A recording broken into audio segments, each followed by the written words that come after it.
Hi Lorna. Hi Julian. Hi Matt. Hi Ross. Hi Chris. This is better than clickers, is it not? For lectures? Here's a sample of one of my papers. Contemporary publishing in general, in concept as well as in practice, is perhaps in a similar position to music some time ago. By this, I mean the period during which music was poised between sampling and Scratch's initial opening up of music production, and the later development of MP3s, and Phil assuring that opened up music distribution. In the case of music, sampling and Scratch had turned everything on its head even before the MP3. Likewise, the transformation of publishing has already occurred. What is left is the playing out of this transformation in all its complexity. As this transformation plays itself out, in an ongoing evolution of publishing's forms of production and distribution, what will happen to social practices, art practices, institutions and new forms of collectivity? They will perhaps form that which I am calling an ongoing "unacknowledged collectivity."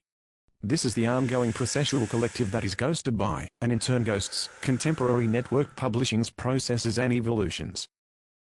It is "unacknowledged" in part because it cannot be seen or pinned down.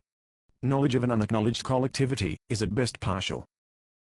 Members can influence it anonymously, without direct presence. They can be a part of such collectives without knowing each other, without knowing even the extent of otherness involved, without in fact knowing they are part of the collectivity at all in anything more than a vague sense. The unacknowledged collective then inhabits the technical processes of publishing themselves, and it is only these processes that fully register this collective's gestures and movements. At the same time, this collective is a process that is never quite a finished assemblage, because it is always moved by the contingency of contexts, or the resonance of a transversal connection. It is of course never visible in its entirety.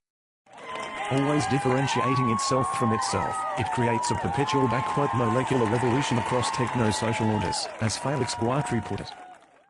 Those readers/users moved by the gestures and signals of contemporary publishing are immersed in the mist of unacknowledged collectivity, without finding its ground. From another perspective, unacknowledged collectivity is also unacknowledged, because traditional institutional forms do not often acknowledge these new forms of collectivity for the obvious reason that they cannot afford to do so. Unacknowledged collectivity haunts these institutions with their undoing. If institutions do acknowledge the new forms of collectivity, it means acknowledging radical change. In what follows I will begin with academic publishing, the acknowledged collective, and soon open this out to wider considerations of the unacknowledged collective that now haunts all forms of social life.